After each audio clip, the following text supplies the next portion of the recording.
which is structural designs, BFC 34702, which is this is for the third semester.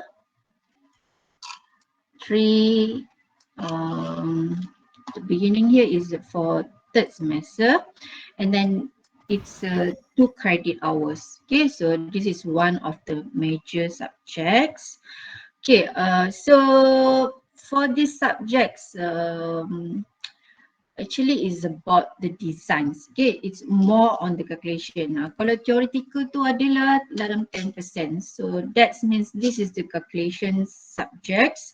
Okay, that means you have to do a lot of exercise in order to understand throughout of the topics. Okay, it's about the strength, stability, the capacity of the structure, how to resist all the applied loads on it, okay, during its lifetime without failure, okay, during its services without failure. Tapi at the end dia mesti akan ada limitations, right? Mana ada benda yang permanent, yang kekal? Tak ada kan, semua mesti akan rosak, mati dan sebagainya. Tapi we as a human, we have to do some efforts lah to make it to make it longer, long lasting. Okay, for the structure we design can be up to 50 years, okay, for a common building. Except for the historical building or monument, it can be designed up to 100 years. Okay, just for a common structure, we design up to 50 years, right?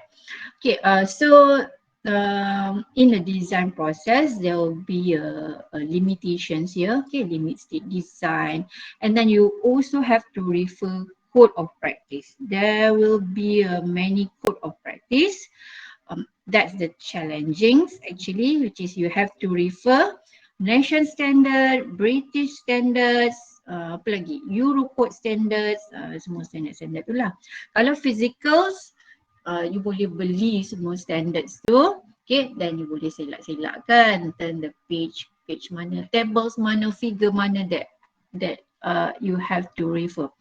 But for the online, we only provide you the soft copy, as you can see it in the author. Okay, so in the author, you can see there's a list of code of practice. Okay, so I suggest you, okay, because there's a lot of tables there and also standards. You can print not all of it. You can just print certain page, certain tables that you have to refer, kan? Nanti nak test masa final, senang you nak lihat balik lah. Kalau online ni susah, banyak sangat code yang you nak kena refer. Okay, that is for the code of practice, and then also include about the planning. Okay, the planning, you have to refer the architecture drawing. From the architecture drawing, you will convert into structural drawing. So you have to plan which the strategic location for the columns, right? For the beams, okay, and also types of the slab and so on. How to distribute the load, what the process of distribution and so on. That's included in the design process. You have to plan and then design, okay, according to the loading, right? For this subject, we will focus on reinforced concrete beams, reinforced timber beam, reinforced timber column. So these three structures, okay, that will be consist, okay, for this subject, okay. And then also at the end of the topic, there will be an introduction, just an introduction for the pre-stress. So this topic will not include any calculation, just intro on the pre-stress. Right, that's about the synopsis. So if you look at here, this is all the lecturers, okay, that handles, that give a lecture for these subjects. according dia punya sections lah. For this semester we have 11 sections. Can you imagine 11 section? Each section have 50 students. So berapa ramai tu? Berapa ratus tu? Kan? Alright. So that's why students still change the sections. Okay. Might be up to next week. Okay. Alright, so me as a coordinator for this subjects. Right. So 2 credits. Nampak macam sikit je 2 credits kan. Tapi apa? Tapi this is calculation subjects, one of the killer subjects, I can say it. Saya pun nak takut-takutkan, but I just want to remind you lah. Kan, first class, semua bersemangat ni. Kalau lihat tu ada 50 numbers of student in this online class. So make sure it sustain, maintain throughout this semester. You punya motivations tu, kan, you punya focus tu, kena apa ni, kena jagalah, right? Online ni, kelas ni, dia actually apa ni, is very different compared to physicals, right? Kalau physicals in the class, you can see all of your members kan, boleh apa ni, duduk sebelah kawan, membawang kejap kan. Membawang tahu, membawang, tahu? Lee ZQ tu, ZQ stand for apa? Lee apa? Lee Ziqing. You tahu membawang? Tak tahu. Syukri, bagi tahu Lee, membawang apa? Syukri, Mama Syukri. Bawang tu kita ambil berat pasal orang. Apa? Tak ada. Kita mengumpat. Mengumpat? Kita cakap-cakap pasal orang. Okey. Macam chit-chat lah kan. Boring-boring cakap-cakap dengan kawan. Cerita-cerita, that is membawang lah kan. Kalau dekat online tak ada kan. Masing-masing dekat rumah masing-masing. So you need to have a momentum lah, okay, during the class. But don't worry, because this is about 3 hours class. So sometimes I will not go for 3 hours class. Okay, so kalau saya dah capai target pada hari tu, kita tak sampai 3 hours pun. And then at the middle of class also we will have a break, right? Tak boleh dengar lama sangat kan online tu, nanti meleleh keluar telinga kat sebelah tu kan. So there will be a break at the middle of it. Okay, might be we take about 10 to 15 minutes, right? Okay, so if you look at here, this is the prerequisite subject, which is the subject that you must taken before you can register for this subject, right? Lulus ke tak lulus ke tu kena tengok balik lah kan, you punya result for previous semester. Okay, that means why this is the prerequisite subjects, okay, because this what you have learned in structure analysis will be applied in these subjects. That means you have to refresh back what you have learned in structural analysis. So kita takkan ajar balik benda yang you dah belajar. No, we don't have much time on it. Okay, so that means you have to refresh back. This will be applied in a part in the design process. So that is the second reminder. Okay, if you look at here, this is course learning outcome, which is the things, the objective that you should learn, that you should achieve at the end of this subject, which is the number one. Student can design structural element, kan? Dah belajar beberapa topik, so at the end you have you are capable to design the structural element for the reinforced concrete, for the timber, okay, according to the standards. So it mentioned here about the Eurocode standard. So you all apa ni, zaman muda-muda ni you will refer Eurocode. Dulu saya belajar, saya refer British standard. Beza dulu saya belajar dekat UTM, saya refer British standard. So once it convert from British to Eurocode, it's quite difficult for me actually. So I have to learn from A to Z. Okay, there's some changes actually, okay, for the designs. Okay, okay, the second objective here, the course learning outcome, a student can manipulate structure design process. That means any architecture drawings, any structure you can design. Okay, you can design easily. Okay, bagi je lah apa-apa kan, cik belagak kan, bagi je lah apa-apa, dah belajar structure design kan, macam gitulah bahasa mudahnya. Okay, and then the third CLO is report design works. Okay, so assignments, projects, semua ada report submissions lah. Okay, which comprise of idea, problem solving, using the suitable tools. Okay, let's say in order to draw the structural plans, you can use the AutoCAD. You dah belajar AutoCAD kan? Apply lah apa yang dah belajar. Bila kita belajar, then we apply it, so dia lebih meaningful, right? Kalau tak, you lupa.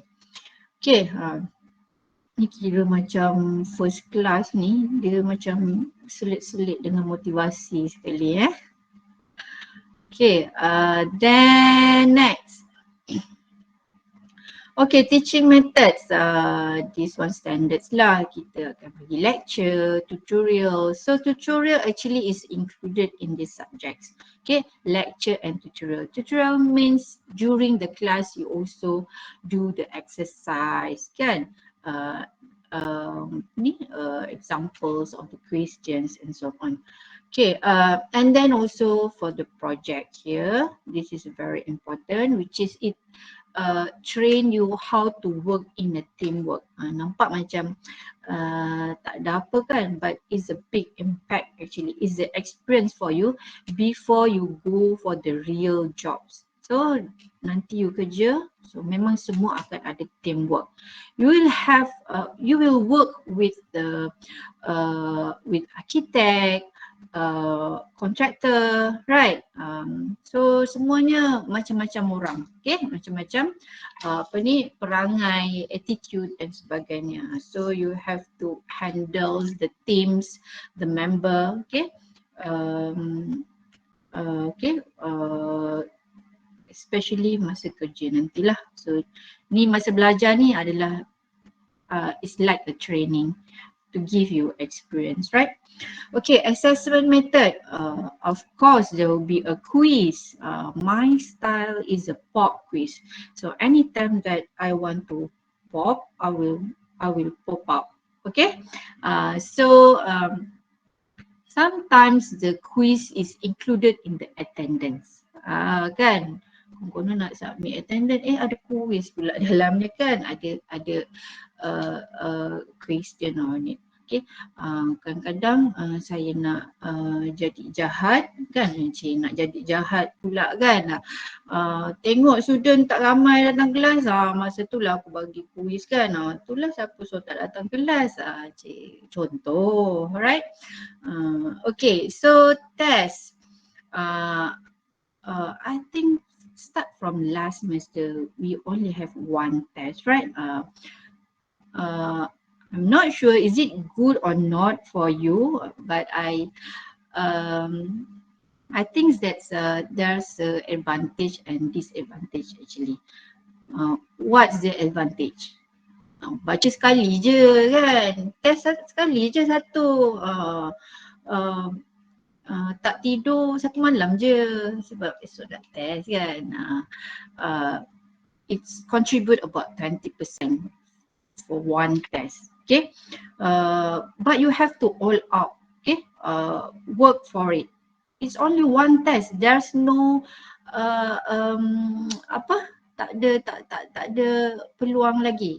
Kalau sebelum ni we have two tests, right? test 1 tak perform, tak apalah kan, nak motivate diri, tak apalah, nanti ada test kedua aku buat betul-betul. Itulah advantage kalau ada 2 test, right? So kalau satu test ni you suka ke tak suka, you like it or not, so you must go for it. Okay, do your best for the only one test.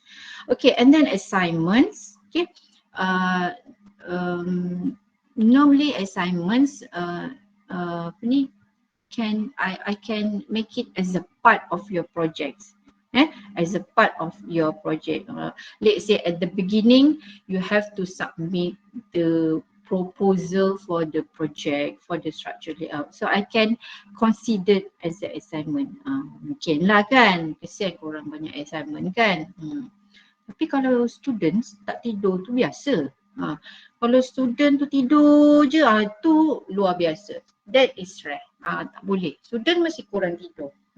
Kan? Then final, of course, it contribute about 50%.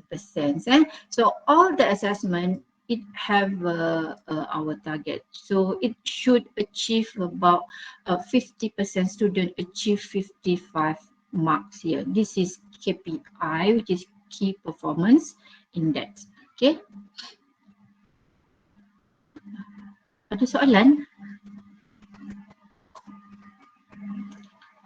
Alright, so this is the transferred skill. So it will train you with the cognitive skills, how to understand, solve the problems, how to apply kan what you have learned, and then leadership through the projects.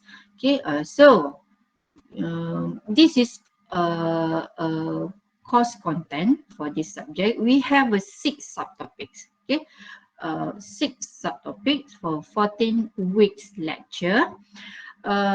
Some of the topics will take about 2 to 3 weeks or 4 weeks. Okay, depends how hard, how much that contains. Okay, for that syllabus.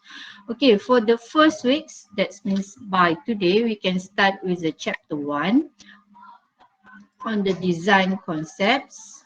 Sekejap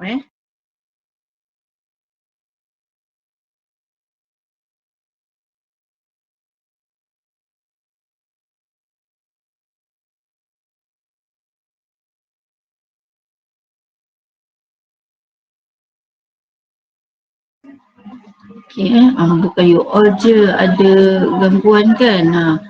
Ke tengah belajar tiba-tiba mak suruh buang sampah kan. Sama juga saya ni kan, orang duduk ketuk-ketuk pintu lah kan. Bising kan. Okay.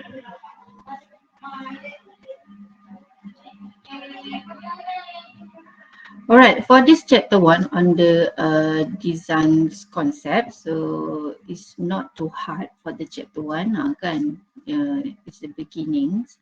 Okay, in order to give some introduction of about structure system, code of practice, standards code that you need to use, the limitations, and then design situation semua lah. Actions here it means coding.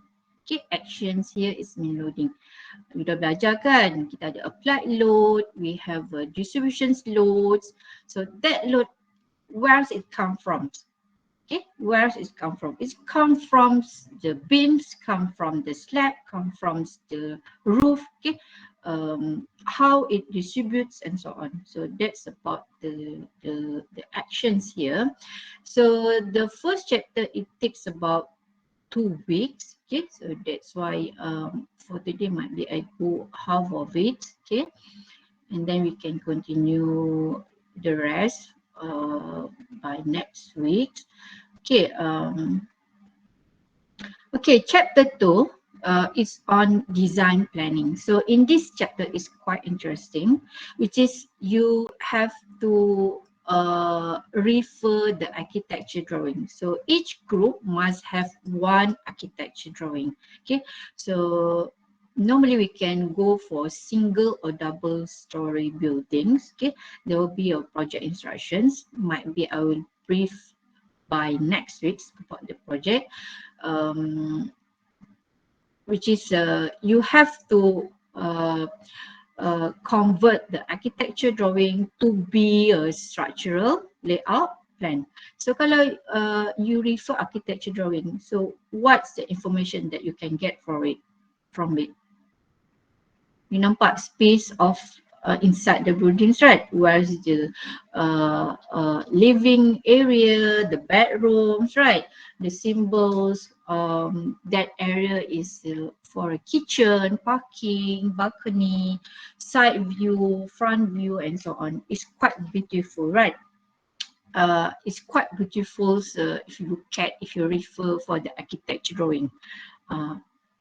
But what happened when you refer structure drawing? Apa yang you nampak?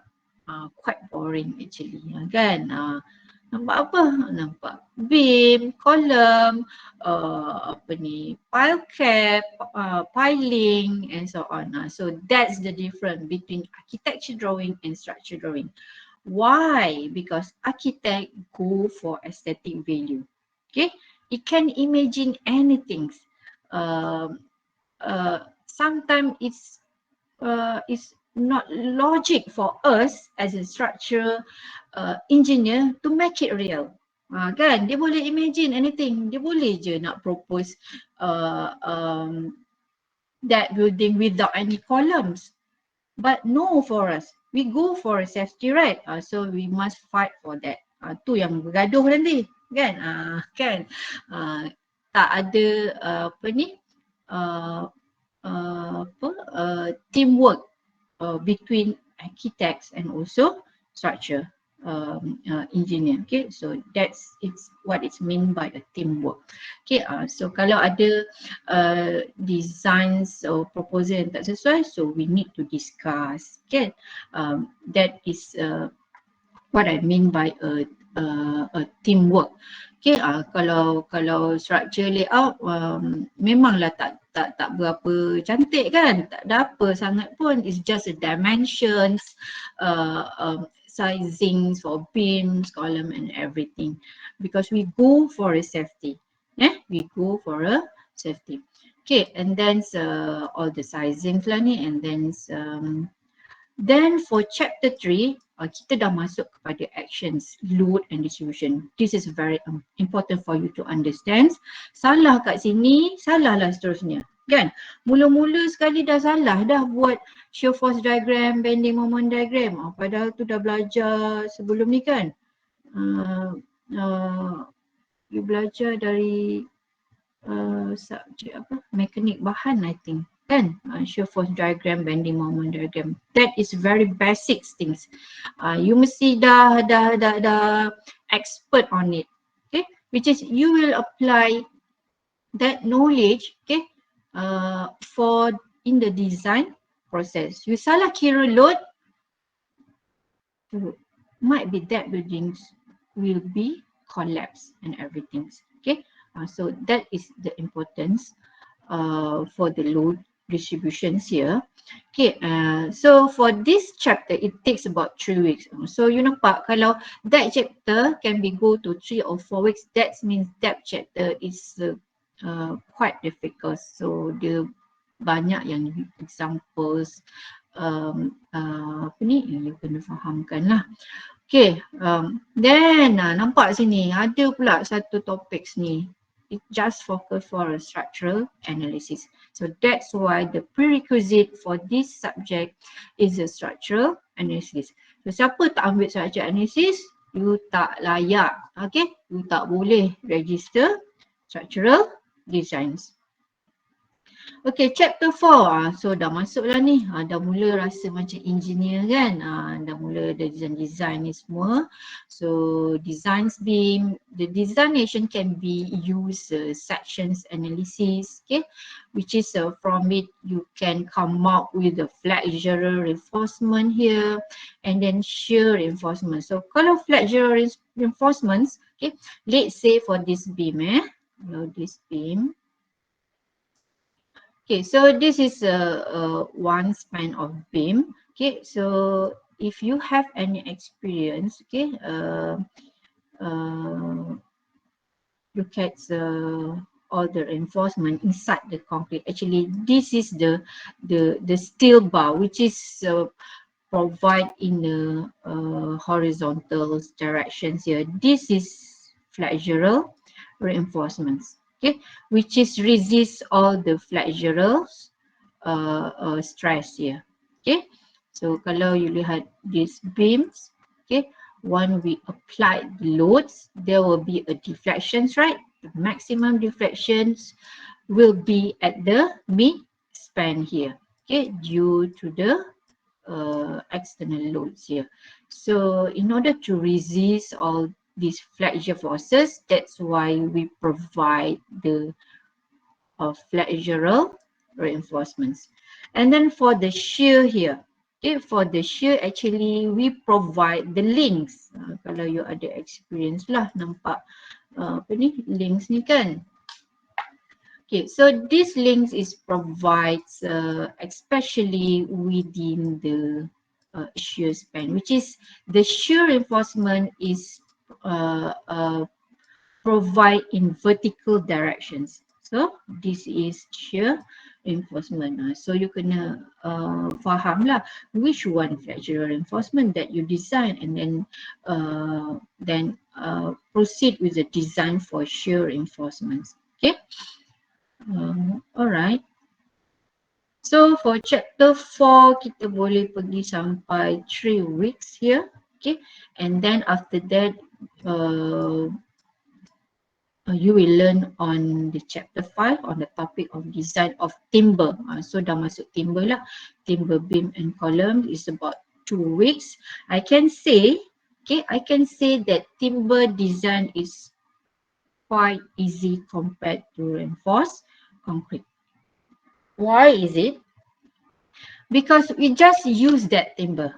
We don't provide any other materials. Reinforced concrete is a composite. You have to understand the concrete, the steels, right? But for a timber, you just use directly on that materials. We just play around its strength, density, moisture content, sizings, and so on. Okay, ambil apa ni timber tu sebiji, letak dah jadi columns. Ambil timber letak dah jadi beam, kan? Dengar macam senang kan? Tapi that's the simplest word that I can say lah. Okay, then actually for chapter 5 ni I can go for 2 weeks lah. Kalau you all semua pandai-pandai kan, saya boleh ajar laju kan. Semua nampak muka bijak-bijak je kan, suci-suci je, boleh absorb everything kan. So okay, saya boleh ajar laju kan. Okay, alright, so last one here is about the introduction pre-stress concrete saja. It's quite simple, just take about 1 to 2 hours, okay, to complete for this last chapter. Okay, it's just an introduction. There's no calculations dalam this last topic lah. Okay. Alright, so this is I think this is standard contributions. Okay, marks. Assignment 5 markah. Alah, sikit je 5 markah. Tak hantar assignment pun tak apa kan. Jangan begitu. 1 markah tu je dah penentu. Is it you can get A or A plus kan. So 1 mark is very precious actually. Okay, so test 20 marks. So this one kena all out. Okay, work for it. Only 1 test. Okay. Okay, project. So this one project, I always highlight the student prepared the best project report, presentations, and so on. you tak ada, you work in the groups, right? So dah buat distribution task dah for every member. So buat betul-betul for the project. 20 markah. Banyak portion actually for this 20 marks here. Okay, and then quiz. Okay, so of course for the final 50%.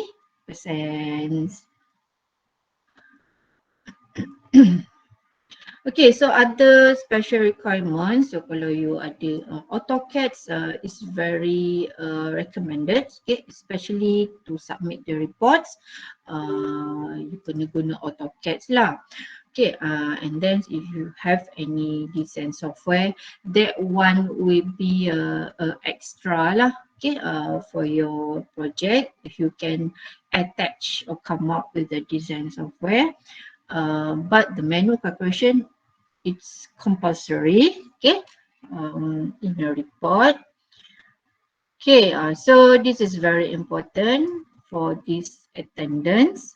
Although I can't see you, either you come in the class or not, nampak macam online kan, but I'm not sure your existence in front of the laptops. But I'm sure you all semua dah umur berapa? 22. Saya tanya kelas malam, 22 umur dia kan. 23 muda kan semua. Nak bandingkan saya baru 25. Contoh kan. Okay, so I believe you all semua dah matured kan. Can think wisely, which one is good or not. Okay, this is your future actually kan. So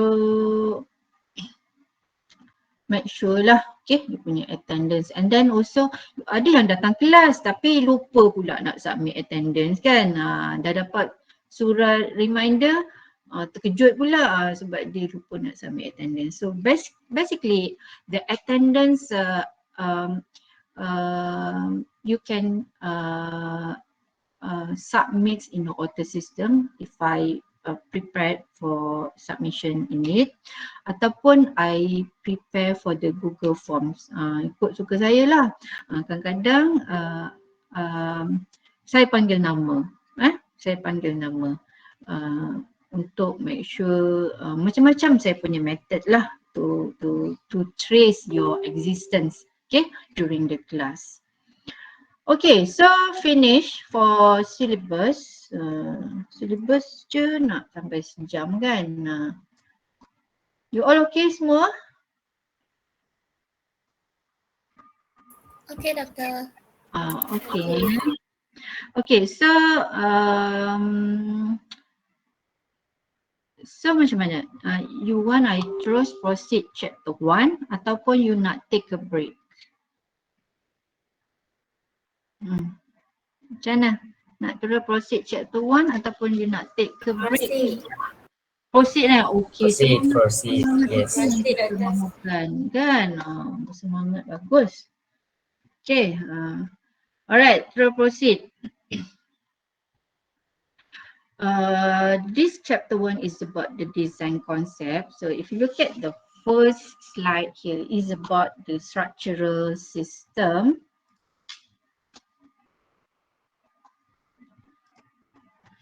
So this about the structure system. There's many structure systems. Okay, look at one by one here. For example, infrastructural system.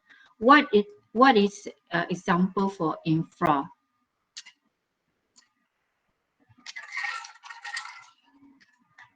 Which is any structure that is designed outside the buildings. Contoh, drainage system.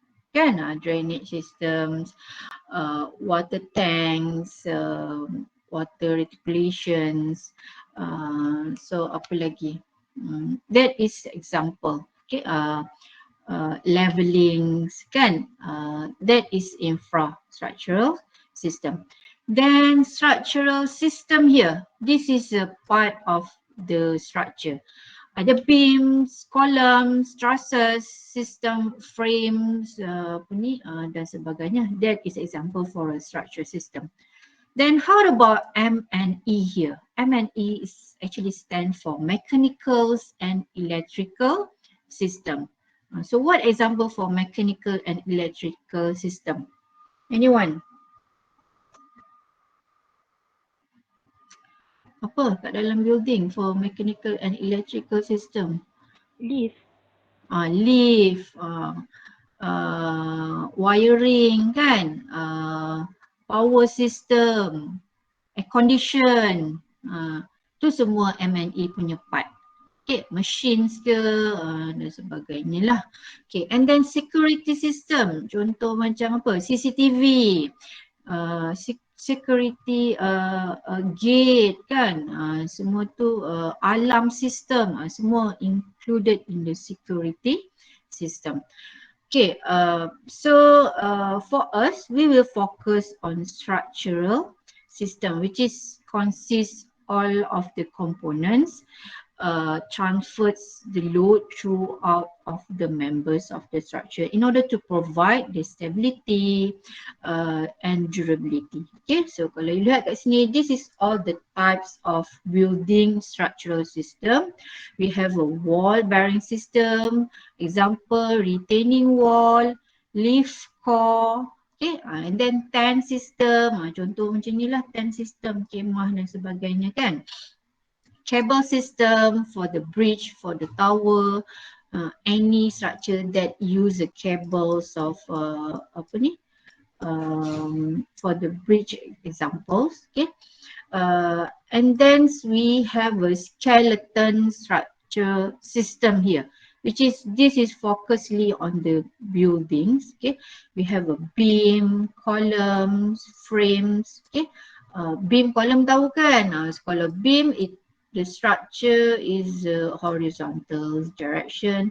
Kalau columns is vertical directions. Okay, kalau frame actually is a combinations of columns, trusses, okay, and also beams. That is what we consider as a frame. Okay, and then the trusses here. Okay, arch is about the shapes and so on. Okay, that is about skeleton structure system. And then for the shell system, it's like the structure that is designed as a plate. Okay, so shell system, folded, and also domes. Kalau domes ni, kalau boleh tengok kat masjid kan, ada dome kan. Begitu kan lukisannya. So this is we design as a shell system. Okay, so for this subject we will focus on skeleton structure system, but only for beam and also column. Okay, so for beam and column system and also other skeleton structure system, frame, truss, arch ni, it can be made from reinforced concrete, boleh buat daripada steel and also timber. Okay, so we will focus on it. Okay, sorry kalau untuk this subject kita tak fokus whole structure that made of steel. We just design for reinforced concrete and also for the timber. Okay, so if you look at this figure, this is how the load distribute from top to the bottom. So the load we transferred from the trusses and then transferred to the columns. Beam also, slab also transferred the load to the column, and then column at the end will transfer all the total load from top to bottom to the foundation. So that's why foundation is very important, okay, which is support all the loads, okay, from the whole top of the buildings. So column can be rough footings, can be pilings kan.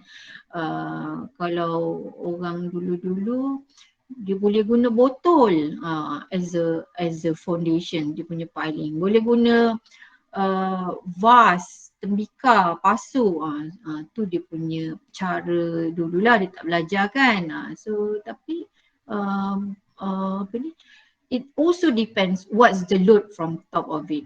Is it that structure is made of timber Mungkin taklah heavy load compared to the building that made of concrete or made of steel. So that's why rumah kampung kan, village house, they can just use bottles as a foundation. Tapi tak adalah letak satu botol.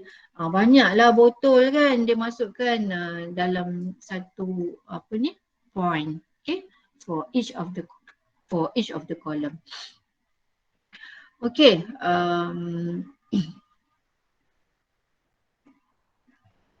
okay, so reinforced concrete here, you have to understand why we call it as a reinforced concrete. It means that the concrete that have a reinforcement inside it.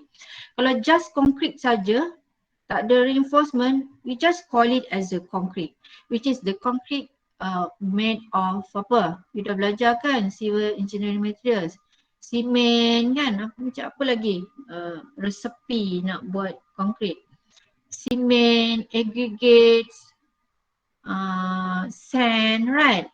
Water cement ratio, that is ingredients to produce the concrete. But once the concrete, we provide the reinforcement inside it. Contoh kan, kita provide reinforcement kat sini. Okay, so it becomes, that's why we call it as a reinforced concrete. So the reinforcement, it can be not only made of steel, it can be made of advanced materials such as fiber. And also some of the research, they go for a bamboo, okay, as a reinforcement. Tak kisahlah kan, as long as have a reinforcement inside it, we can consider that a structure as a reinforced concrete. Okay, so about 70% of the buildings using reinforced concrete. Okay, so tak payah nak deny lagi lah dia punya performance. Okay, once we talk about steel reinforced concrete, that means the reinforcement is made of steel. So concrete and steel reinforcement is a good combinations. It complete each other. Why? Dah belajar juga. Bila tanya why concrete and steel is a good combination. Sebab? Sebab dulu dah belajar tapi lupalah kenapa kan. Maklumlah belajar sebab esok nak peksa. Habis peksa, habis semua kan memori. Tak boleh, you kena refresh back why these two is a good combination, because each of it have its own advantage and disadvantage kan. Kalau concrete, dia good in compressive strength but not so good in tensile tensions. Okay, that's why it needs some other materials to support, to cover their disadvantage, which means steel is very good in tensions, not good in compressive. So that's why once we combine these two materials, it becomes a good combination which can enhance the performance of the concrete. And that's why until now we still use steel reinforced concrete. Macam you all kan, ada kelebihan, ada kelemahan kan. You terror dalam calculations mungkin it's not so good in the practicals kan. So you need someone else, your friends to help you. Sama juga macam gini. Kadang-kadang apa kita belajar, kita kena fahamkan dengan apa yang berlaku di sekeliling kita lah kan. Sama juga these materials ni. Okay, so if you look at okay, for the concrete. So kalau you lihat one of the cross sections of the concrete, okay, if you can remember, in a static dynamic, you have learned on how to determine the centroid of that sections. Kan? Ada simple sections, ada simple shapes, ada composite shapes. Katalah this is just a rectangle shapes. The centroid of course should be at the center. Kan? Sebab dia akan mirror all the corners. So the centroid also means this is the line for a neutral axis. Same goes for circular shapes here. The centroid must be at the center. So what happens if the structure is designed with these shapes here? Kan? Actually is a combinations of triangles and rectangles. So structure ni, bentuk ni kita selalu nampak dekat mana? Retaining walls, right? So apa yang you belajar sebenarnya, it will apply in a real work, real application. So if these two combinations, so kat mana dia punya centroid? Tu yang you kena duk kira tu. Kena kira kat sini ke centroid dia, kat sini ke centroid dia. Tu yang you belajar dalam static dynamic kan, first semester. Okay, so kalau beams and also for the columns, this is the common shapes, which is rectangle or square shapes or circular shapes. We will not design the beams in these shapes. Might be this one for a rare case, okay, for a special buildings, okay.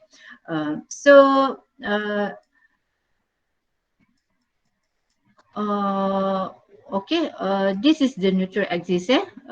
That is first you have to determine where's the centroid. From it, that is actually the line for neutral axis. The line of this neutral axis actually is the divider between compressions area and tensions area. Okay, actually is divided into two. The top of the line, actually this is the compressions region, the compressions area.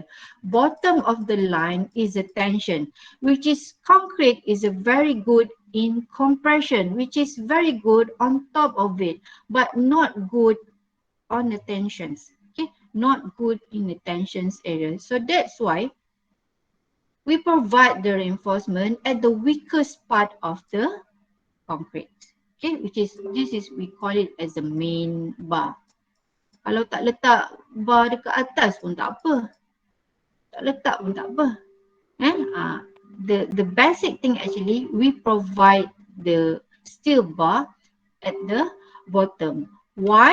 Because the bottom is the weakest part of the concrete.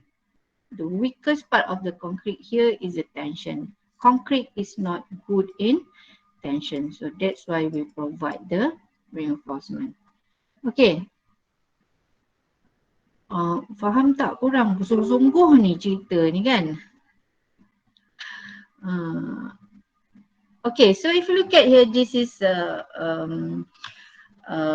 figure that shows if we cut the sections. Kan? Once you cut the concrete section, you can see all the reinforcement inside it. So I can say this is example cut section for the slab here. Okay, this is all the bracings. Okay, the arrangements for the slab. Okay, because concrete is very good in compression, that's why we conduct the cube test or compression test in order to know what the strength of it. Okay, right, concrete is very good in compression. That's why we apply the compression in order to know what the strength of the concrete.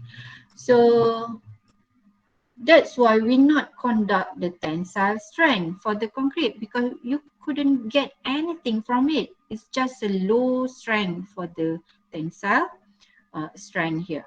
Okay, the normal concrete density, okay, this is the standard actually, is about 2400.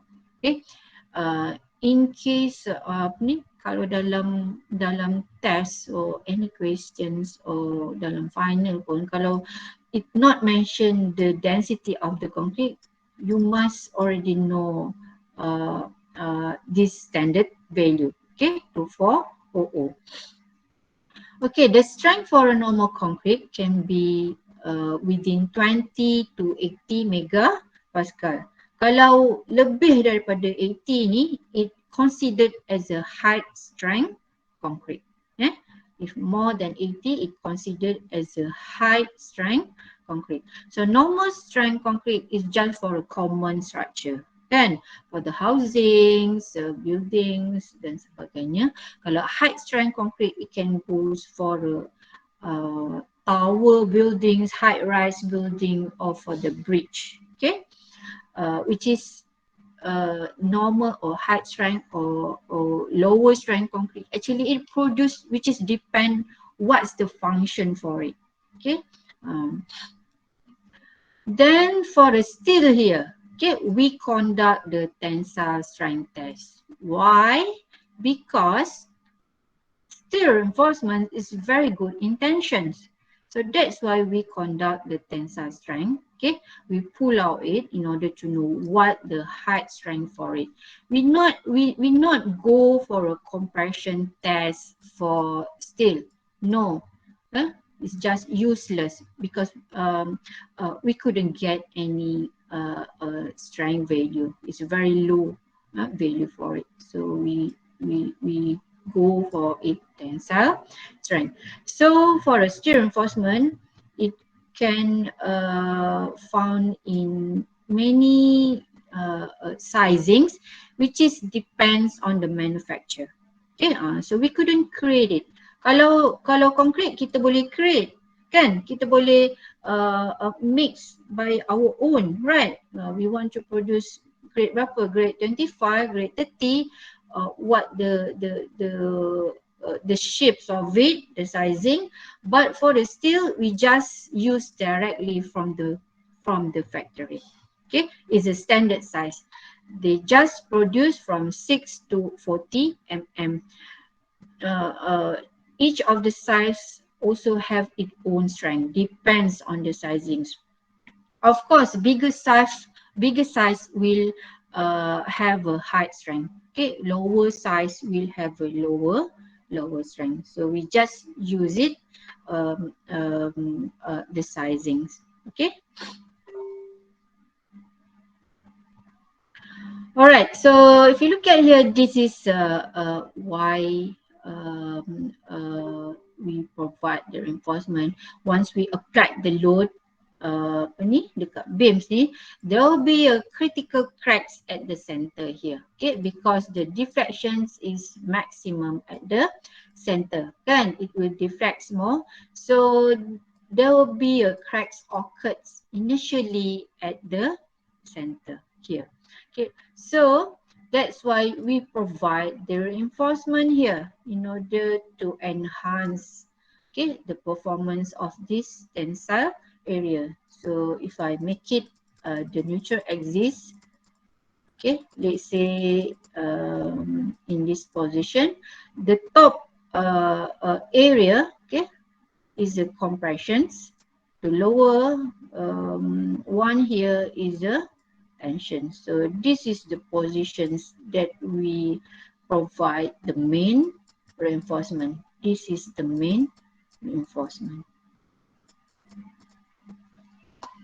Okay.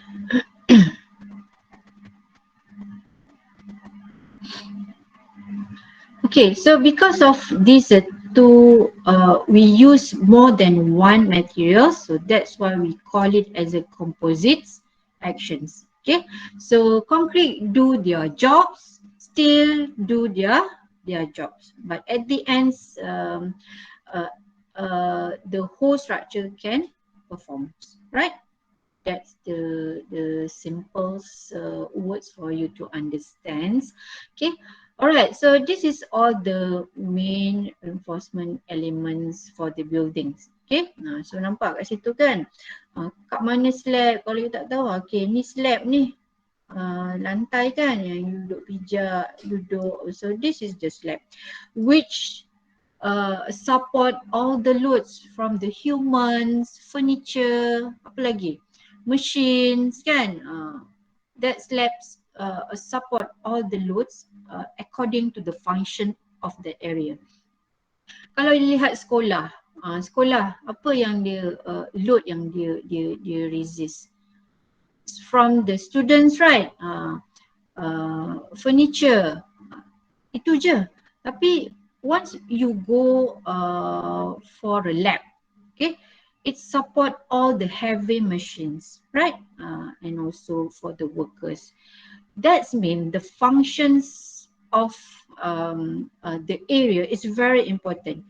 Each function contributes to different load, either heavy load or lower load. Okay, so this is the shear wall, okay, especially for the leaf core, okay, and then this vertical one is the columns, okay, and then the end is the foundation. So as I said, the load is transferred from the top to the bottom, okay. All the slabs will transfer load to the, actually the slab will transfer to the beam first. We transfer the load to the beam first, and then the beam will transfer the load to the columns, and then columns collect everything, collect all the load from each of the levels, and then this will be the maximum, the total load that will support by the foundations. Okay, foundation can be piling or can be just rough footing, depends what the bearing soils, because this piling will be supported by the strength of the soil, right? What the types of the soil, hard rock or soft soil here, okay. How many numbers of piling also depends on the bearing of that soil. Okay, and then this is types of slab. Okay, we have a one-way slabs, we have a two-way slab. So for this subject, we cover for these two, one-way slabs and two-way slab here. So if you look at for this one-way slab, it only have two side of beam, okay, which is the load of this slab we transferred to this beam, we transferred to these beams. That means is one directions, okay, to the right or left. It's only one direction. That's why we call it as a one-way slab, okay, due to the slab distribution, right? Kalau tengok sini pula is a two-way slab. That means it have all side corners ni ada beams. Okay, that means the load from the slab can transfer to this direction, to this beam, to this beam, to this beam. That means it have a two-way direction. This is the first way, okay, and then this is the second way. Okay, instead of this, only one way direction. That's why we call it as a two-way direction. So before the design process, you have to define which one the slab is a one-way slab, which one is a two-way slab. Okay, and then this is the for the special buildings, okay,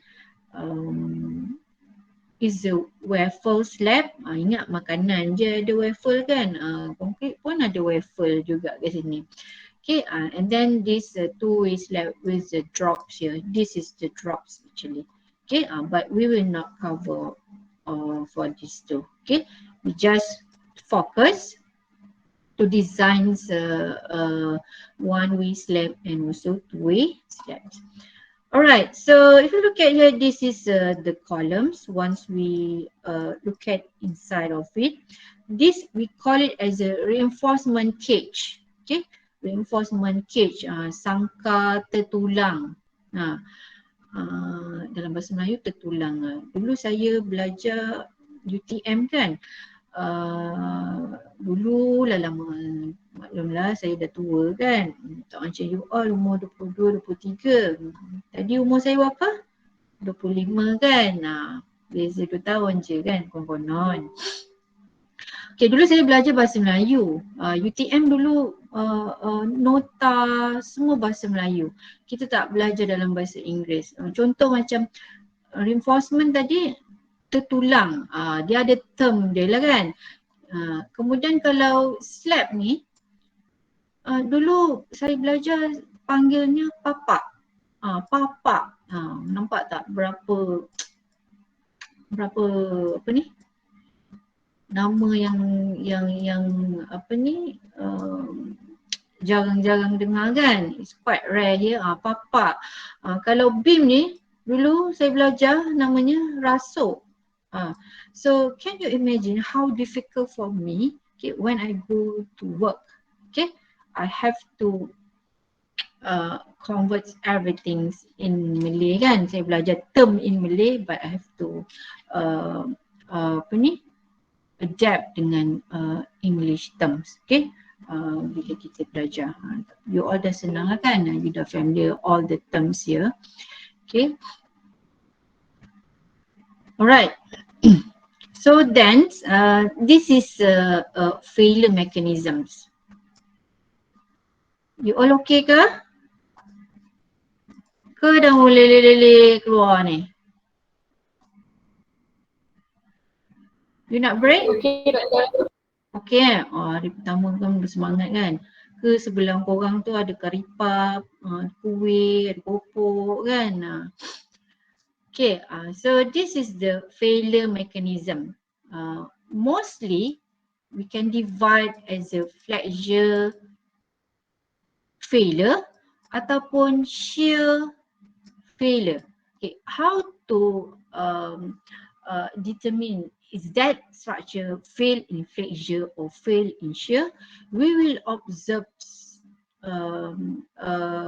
it patterns of cracks. Which the serious crack is. Okay, what types of the serious crack is. Okay, if you look at the number 1 here, all of these verticals one here, it considered as a flexure cracks. Okay, flexure cracks. Okay, kalau nampak ada slope cracks which have a slope here, which have a is a diagonals, right? Have a angles here. This we consider as a shear cracks. Okay, yang verticals one ni, this one we call it as a flexure cracks. Tengok macam itu je, senang. Okay, kalau number 6 ni is a dowel here. Okay, is a horizontal crack here, which is it's in line with the reinforcement bar. Okay, that means there's a crack between the reinforcements and the concrete in line along the reinforcement. That is a dowel cracks. Okay, the rest samalah kalau macam ni, compressions. Okay, compressions crack here. Sebelum ni pernah juga dalam test I think. Okay, keluar pattern of cracks, then you have to determine lah what types of that cracks. So you kena tahu jugalah kan. Okay, so this beam, okay, kalau lihat kat sini, this is actually the point load. This is where we apply the load lah. Okay, and then this is the support. This is the support.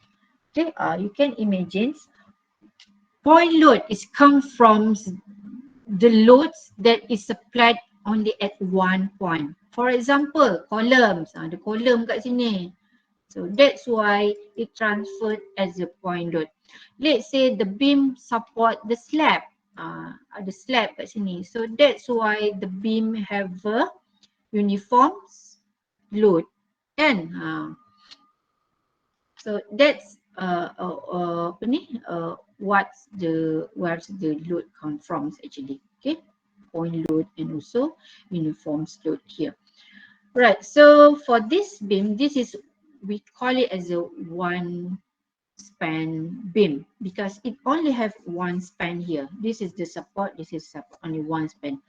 So kalau continuous beam, that's mean it have a more than one span. That means it has more than two columns. Okay, if I draw sample for a continuous, okay, so this one ada columns, ada support, kan, which supports this beam here. That means it have a more than one span. One span, second span, third span. Okay, this we call it as a continuous beam. Okay, for this subject you will cover for a one span. Also we call it as a simply supported beam. Okay, you have to familiar with all the terms.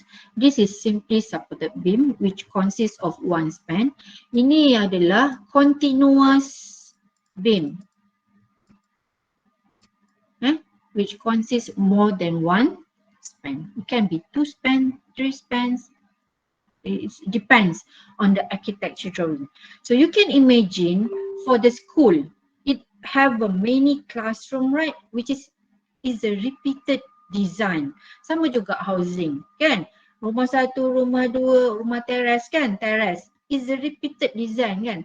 Siapa kerja dengan developer, oh best, kan? Design satu je. Lepas tu copy paste, kan? Korang kan dah tera, kan? Copy paste, kan? So macam gitulah. Okay. So that is continuous. Okay.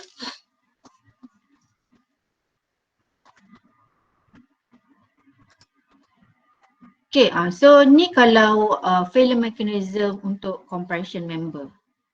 Untuk compression. Compression member contoh apa? Columns, kan? Apa lagi compression member? Can be retaining wall also, kan? Retaining wall also. This is also considered as a compression member sebab dia cater all the loads from top of it, okay? All the soils, okay, from the hills and everything, okay? So can be considered also as a compression member. So if you look at here, this is the types of failure mechanism for a compression member. Such as column here, there will be a buckling here. Buckle kat sini, that means there will be a deflection or deformation at its side. Can be in this direction or can be buckle in these directions. Depends on the loads. Depend also how tall of that buildings. Ni you dah pernah buat eksperimen. Lupa dia punya lab.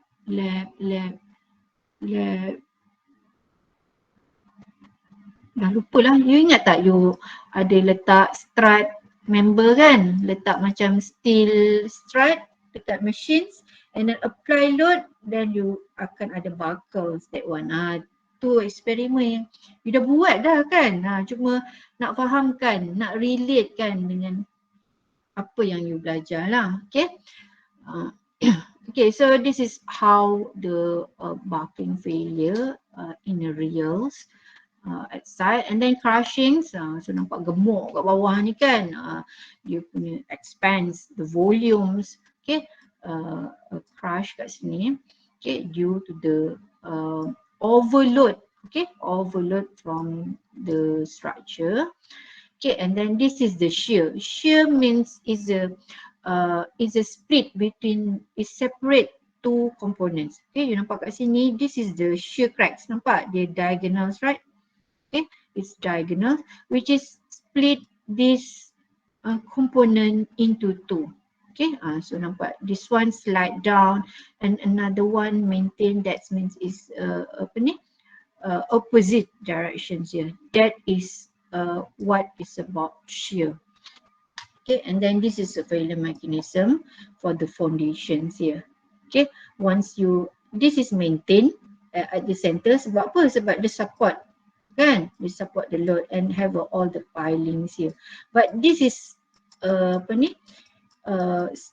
Increase the load here, apply the load. That's why it's split. Okay, it have a drop here. Okay. Alright, so look at how messy the construction sites are. Ni yang you akan facing nanti kan. You nak kerja dengan kontraktor ke, kena kotor-kotor macam ni lah. Panas kan. Mestilah apa ni, lasak kan.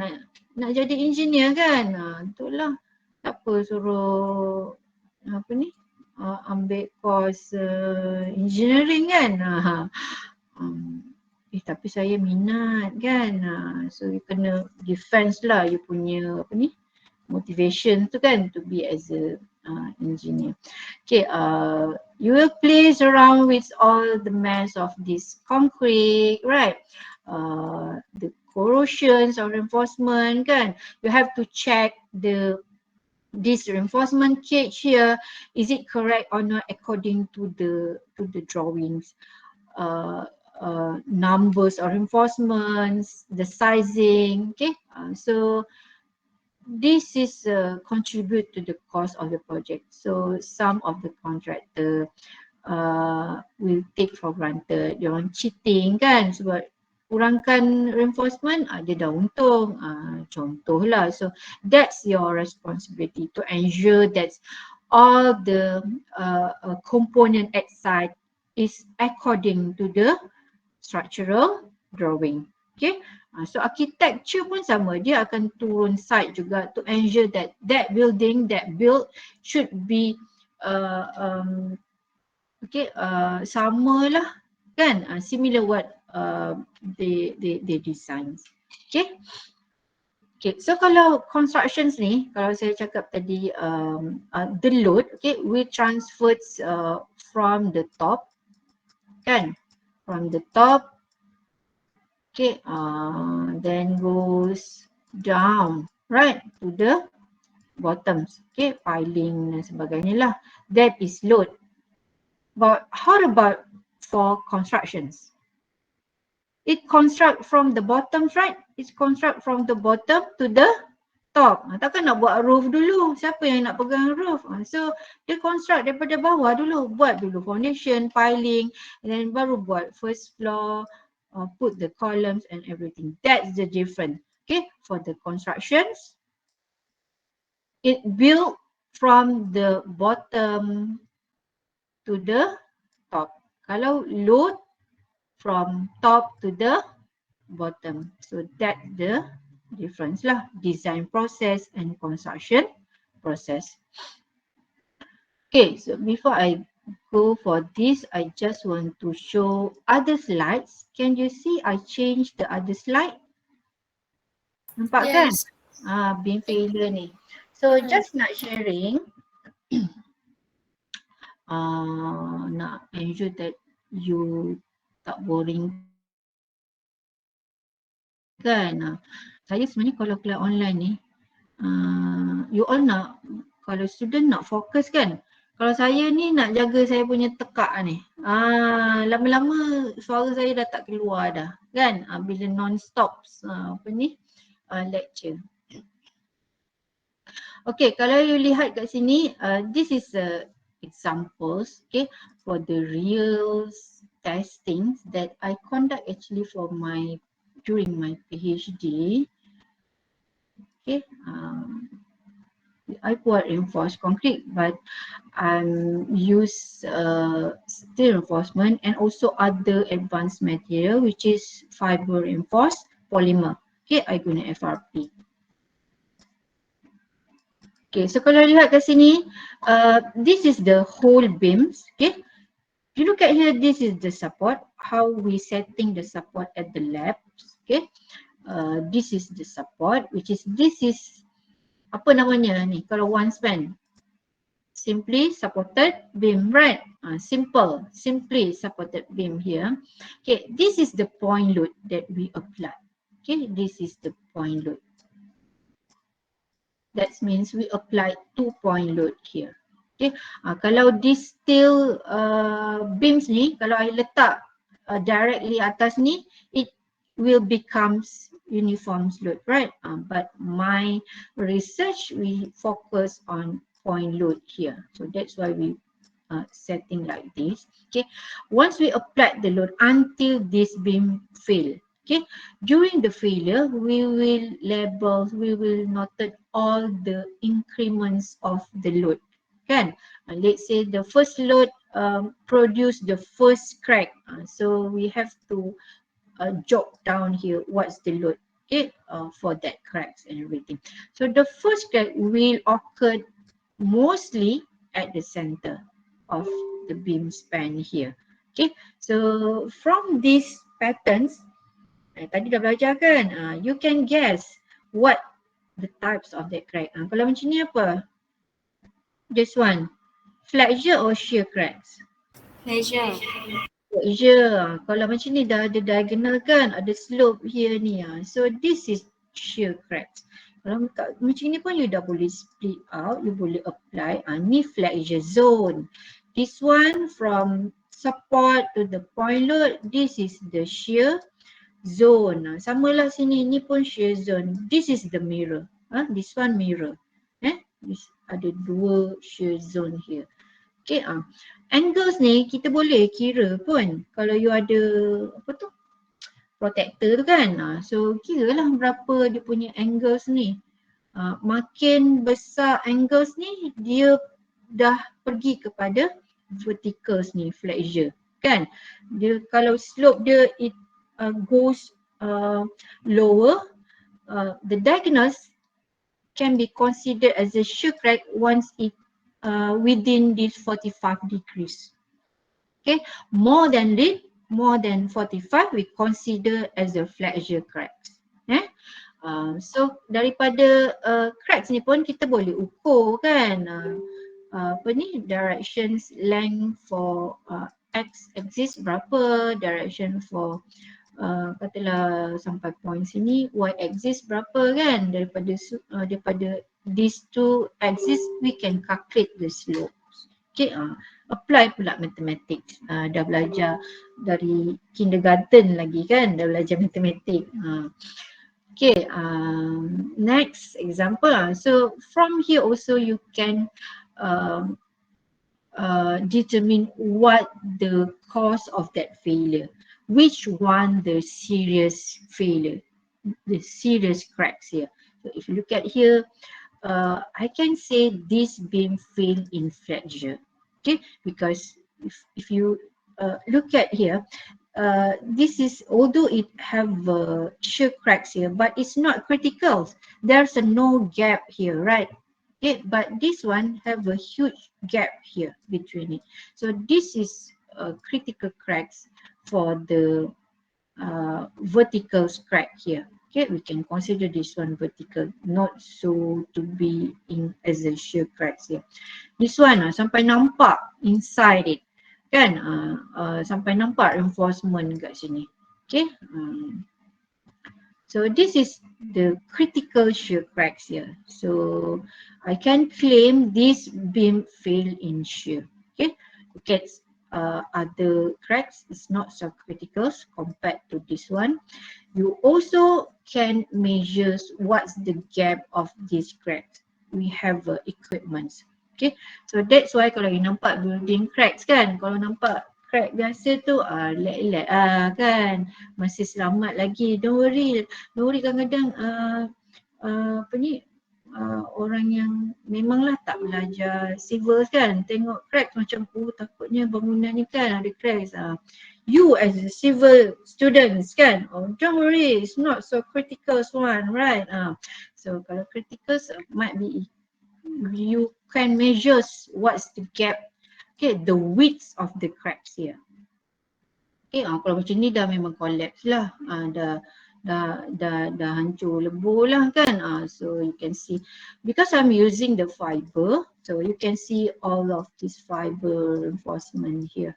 Okay, that is apa ni, one of my research. Even student for this sem also, my FYP also, they have opportunity to do the testing for the beams. Okay, if you apa ni, choose me as a supervisor for your FYP. Okay, ada student takut nak buat apa ni, apa ni, final project on structure kan. Semua nak pergi buat environments. Why? Jangan macam gitu kan. So you have to take the challenge. Okay, so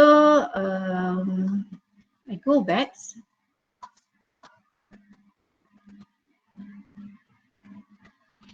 Alright, I think I need a break. Is it okay? About 10 minutes macam itulah, 11:40 we come back and then we can continue. Might be just a few slides after this. Okay? Alright, take a break first.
Okay, can I continue?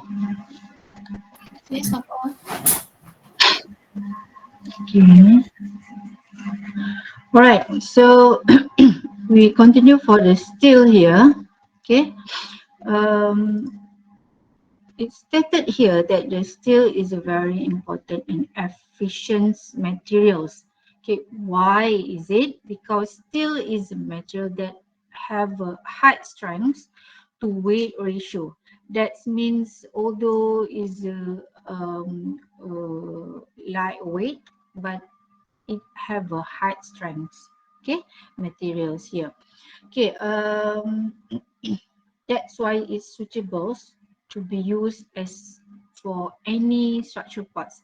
You can see still can be used as a columns, as a beams, as a trusses, right?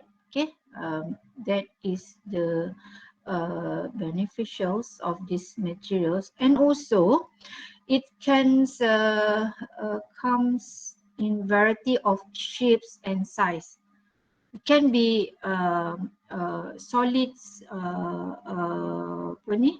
solid structure or hollow structure. Okay, and then the sizings, um, which actually we should refer from the manufacturer.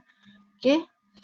All right, so there are two types of steel here. There are hot roll steel and also cold form steel, which is this hot or cool here. Actually, it depends on how the process of forming the shapes. Okay, um, which is it can forms into these I beams.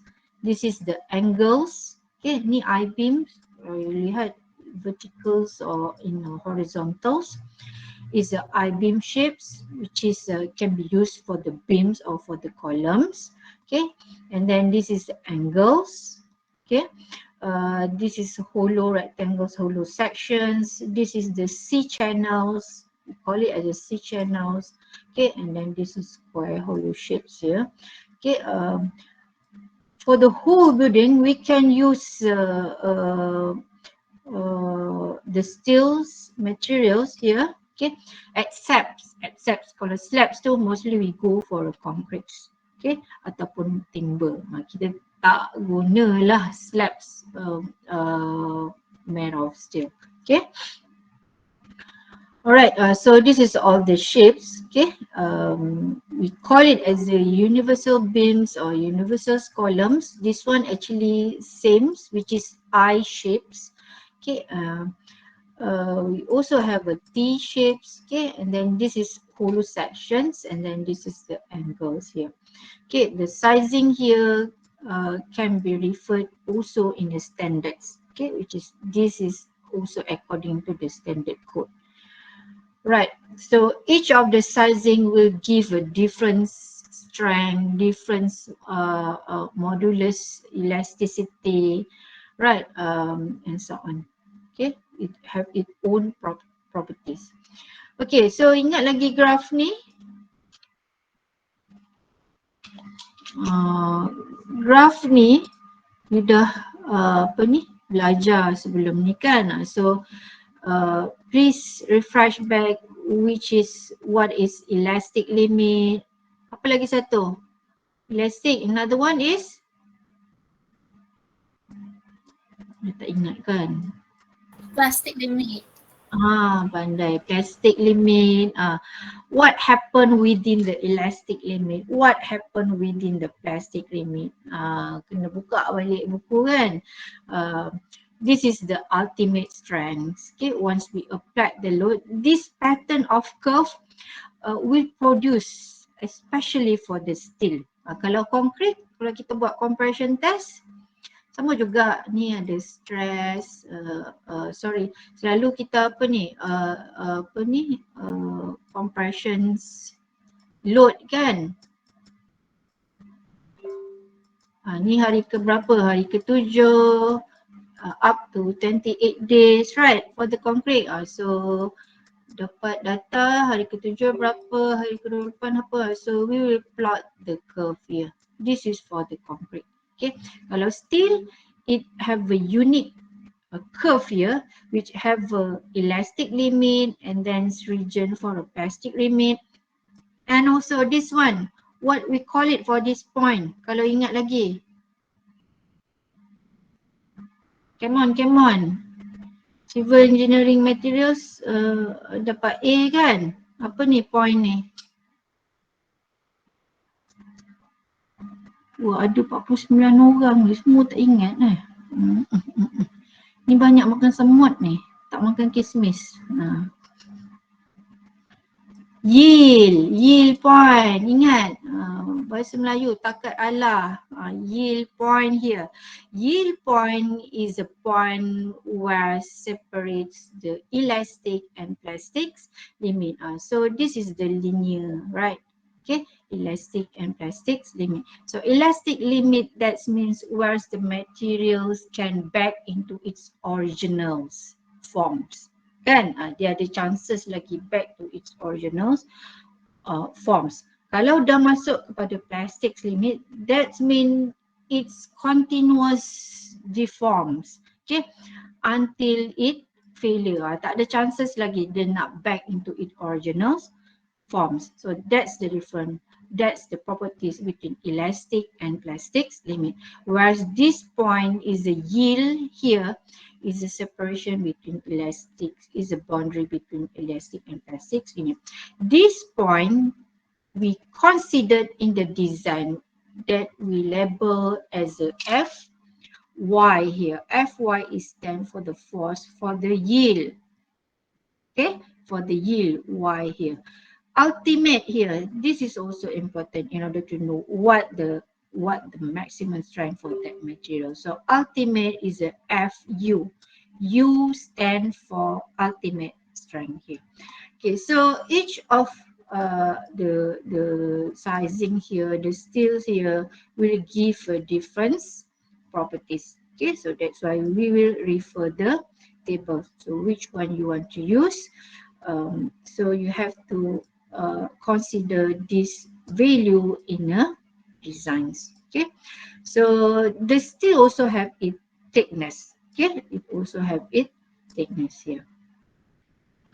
All right, so from the standard also, it also lists out all the modulus of elasticity. This is the standard, okay, for the steel 21000 here.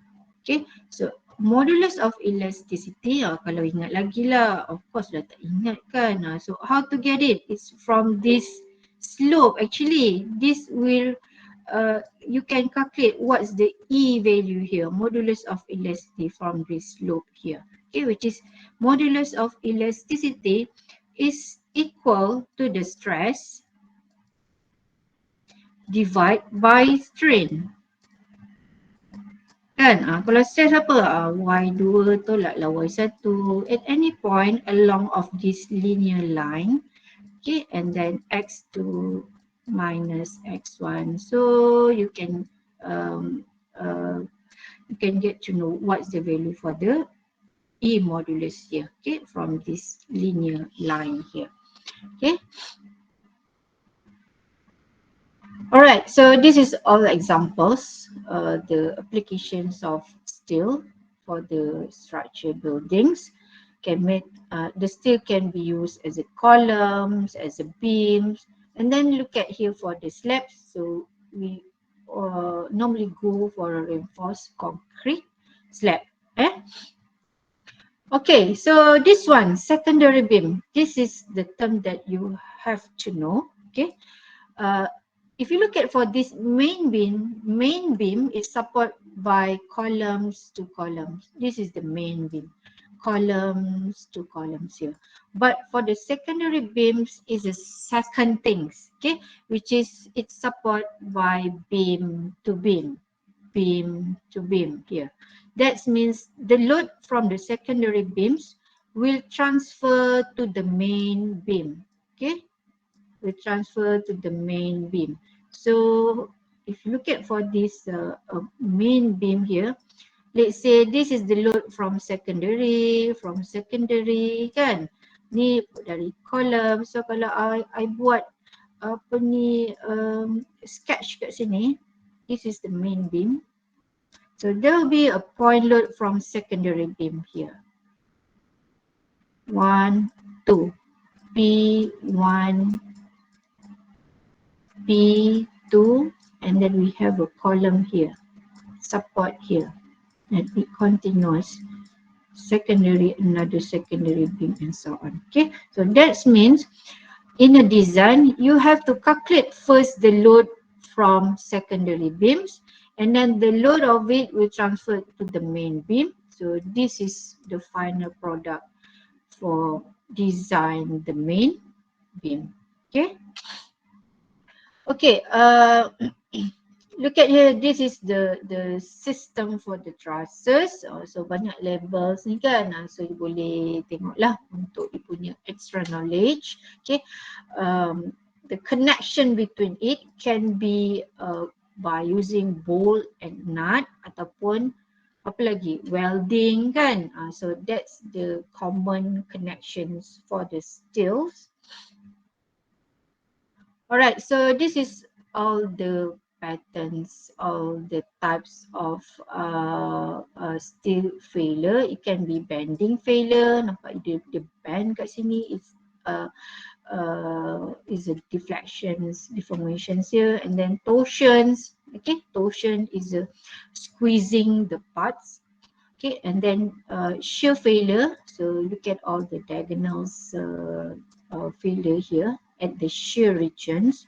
Okay, bearing failure. Bearing is about the support failure, and then excessive deflection due to the overload here. Okay, because it's a common failure actually. Okay, let's say for this year you handle the projects. Okay, handle the project. You design that building. The capacity can be up to, let's say, 100 kilonewtons, right? But in the future, we don't know what happened to that buildings. Might be from the office, it becomes to the mall, right? We don't know what's gonna happen in the future, right? So that means there will be a different designs loading, right?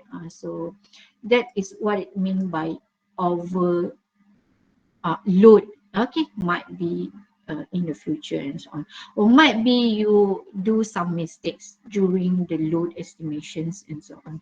Okay, and then this is a failure for the steel columns, can be buckles, okay, torsions here. Right, so then we go for timber. Okay, so nampak timber kan, how beautiful the village house here. Okay, the typical Malaysian timber house. Siapa yang ada lagi kan rumah macam ni kan, atuk orang kat kampung kan, you all ke sendiri kan, best apa kan, sejuk je rumah apa ni, kayu ni kan. You nampak dia orang-orang dulu kan, dia designs apa ni, tinggi dia punya apa ni, columns ni. Okay, it's like a 2 level here. It have a purpose, right? Okay, untuk protect daripada apa, from flood, right, daripada banjir, and also from dangerous, from the animals apa semua kan. So that's why they built for these designs. Okay, this is how the process for the timber. Okay, daripada sebatang pokok ni. Okay, buatlah gambar daun kan, batang pokok. Okay, nak bagi faham kan.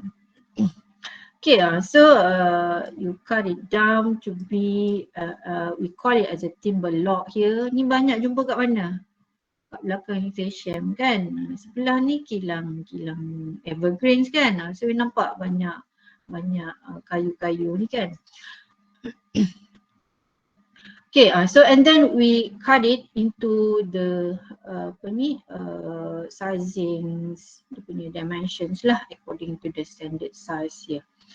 Right, the size also should be standards lah according to the Malaysian standard. Okay, kalau size tak standard susah lah nak apply dekat site kan, sebab semua orang nak guna. So that's why it produced with the standard size. Okay, timber also is an efficient material, which is it can use 100% of that building made of timber. Kalau you lihat balik semua apa ni guna timber kan, dari columns, dinding, dia punya wall, window, everything is all of it made of timber. Even staircase pun also made of timber. Kan, how excellent this materials. Okay, so this is just for you to know what's the name of that timber part. So ni common lah, column, beams kan. Tapi kalau you lihat kat sini, kalau you lukis ni dia punya truss truss member ni. Ni truss member. Okay, but on top of it, okay, which have a spacing here, okay, this we call it as a purlin or batten. This one to support all the roof tile, metal decks and so on. Okay. So kalau lihat kat sini, this is the beam here. Ni beam ni kan. From column to column, this is all the main beam here. Kalau lihat sini, this is the beam also, but it's supported by ni ada column ke? Ada column. This one also main beam.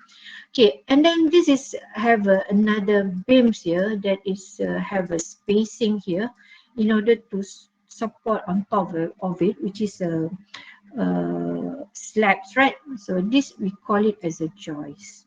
So you kena tahulah which one is purlin, which one is joist. Some of the architects will highlight of this term. Okay, will highlight of this term. All right. So kita Malaysians, right, is a Khatulistiwa. Okay, so we have a lot of species for the timber. Okay, then all of it will design refer to Malaysian standard. Okay, the design nations, okay, considered is about its density. Okay, the density will contribute how good that material, how strong that materials. Okay, and also how expensive for that timber. Okay, as you know that timber is very expensive. It's a very precious naturals materials, right?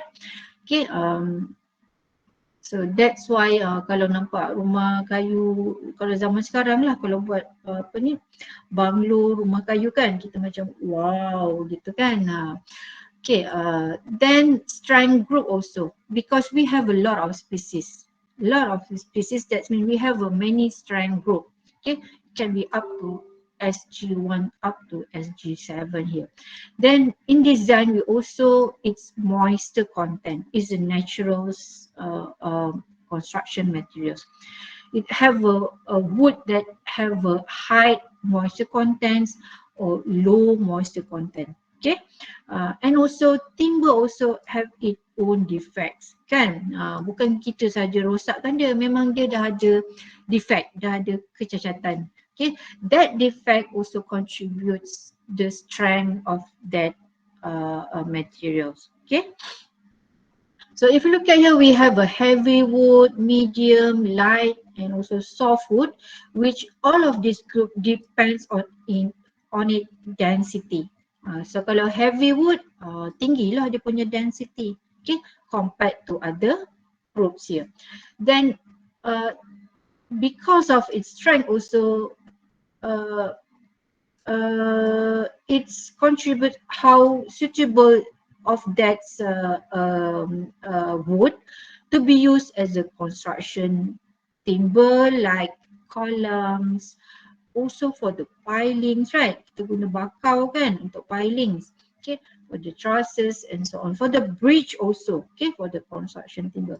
This one also, Okay, for medium hardwood, it's suitable to be used as a moderately heavy to heavy construction.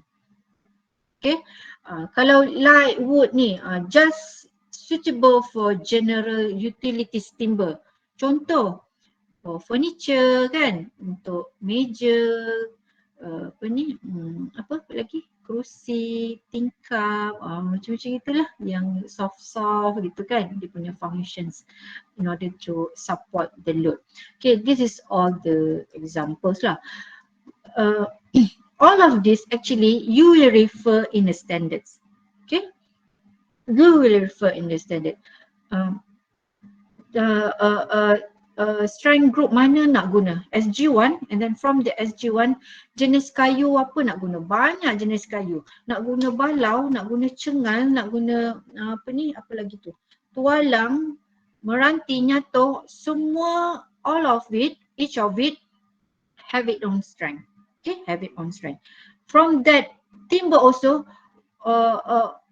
which one that you want to use, is it with the moisture content more than 90% or less than 90%? That one also contribute different properties, okay, different strength and so on. Okay, I think I will stop here. Okay, this slide, saya pun dah sakit. This slide we continue by next week because this is this part is going to be more serious on the designs, on the preliminary of the designs. Okay, alright, so that's it. I will share the Google Forms actually, attendance for today. Sekejap I stop sharing. Ada soalan tak? Any questions? Ke dah tertidur?